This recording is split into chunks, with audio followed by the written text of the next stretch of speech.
اسی طرح ہر جگہ یہ تھا. اب پرنسپل اکاؤنٹنگ افسر سیکٹری بنا ہے اور سیکٹری نان پروفیشنل ہے, وہ فنڈ ایلوکیشن بھی غلط جگہ پہ کرتا ہے, اس کو تو پتہ ہی نہیں ہے. ساتھ تو جو ڈیسیجن میکر ہے وہ 4 محکموں کے سیکٹریز پروفیشنل لگائے. ایک ایگریکلچر کا جس میں لائف اسٹاک یہ جو تمام چیزیں انوالو ہیں, اور دوسرا فارسٹ کا, وائلڈ لائف کا جو یہ محکمہ ہے. پہلے تو یہ ایک ہی محکمہ تھا اور اس کا مختلف ہو گئی. اور ساتھ جو اہم ترین ہے وہ ہے ہیلتھ, اور ساتھ اس کی جو اہم ترین ہے وہ ہے اریگیشن اور سینڈبلیو. یہ آپ جو کا یہ ہے کہ پروفیشنلز کو انکریج اگر میں اپنے کو کیا کہوں گا, وہ تو لکیر کی فقیر ہے, اس کو کہتے ہیں جو آرڈر ہوتا ہے وہ کرتے ہیں, وہ نالج تو استعمال نہیں کرتے. تو پہلے یہ بات جو میں نے بتائی, اور مجھے اب تو شک پڑ رہا ہے کہ شاید کہ چیف کنزرویٹر کا پوسٹ بھی ان سے چلا جائے, پنجاب میں لیا ہے. تو مجھے پریزنٹ سینیریو میں کوئی ہوپ نظر نہیں آتا. چلے اللہ کرے. ینگ جنریشن کے لیے کیا میسج ہے آپ کا؟ ینگ جنریشن یہ ہے کہ یہ اپنے ملک کی سوچ رکھے, باہر کی چیزیں ان کے ساتھ نہ کرے.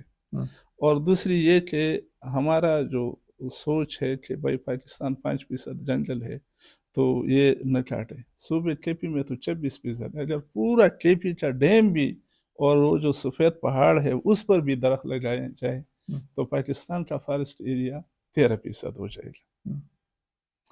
26% تک یہ جب 20 سے 26 گیا تو اس نے 0.4 ایڈ کیا. اچھا, کیونکہ کے پی کا تمام ایریا پاکستان کے ایریا کا 13%, جس میں دریا ہر چیز انکلوڈیڈ ہے, گاؤں شہر سب, پہاڑ چھوٹی جو ٹری لائن سے ابو ہے.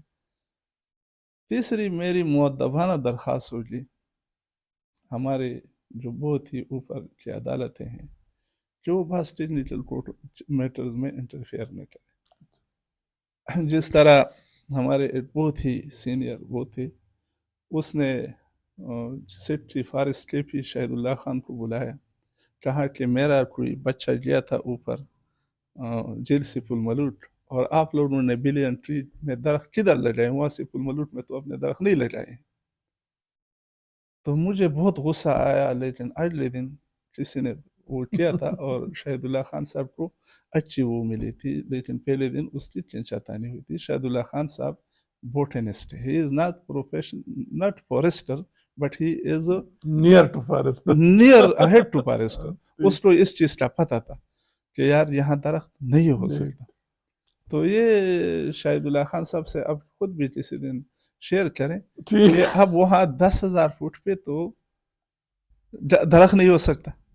تھینک یو ویری مچ یوسف خان صاحب, بہت ایک انٹرسٹنگ ہے آپ کے پاس, بہت ہی دل تو کرتا ہے کہ لگے رہے, لیکن پھر ہمارے ویورز جو ہے نا ان کی بھی لمیٹیشن ہوتی ہے, اتنا زیادہ ٹائم نہیں ہے آج کل لوگوں کے پاس. So thank you very much جی. Thank you.